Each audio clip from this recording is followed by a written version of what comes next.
This guide will help you install Fortnite with low performance settings to ensure a smoother gaming experience. Follow these steps for a quick fix.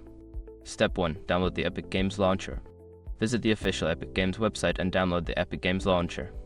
This application is necessary to install Fortnite. Step 2. Create or sign into your Epic Games account. Open the Epic Games Launcher and either create a new account or sign in with your existing account. This is required to access Fortnite. Step 3. Search for Fortnite. Once logged in, navigate to the Store section of the Epic Games Launcher. Use the search bar to find Fortnite and click on it to access the game page. Step 4. Install Fortnite. Click the Install button on the Fortnite page. Choose a location on your computer where you want to install the game and confirm the installation. Step 5. Adjust game settings for low performance. After installation, launch Fortnite and go to the Settings menu. Lower the graphics settings to reduce performance demands, such as setting the resolution to a lower value and turning off unnecessary visual effects. By following these steps, you should be able to install Fortnite with low performance settings effectively. Enjoy your gaming experience.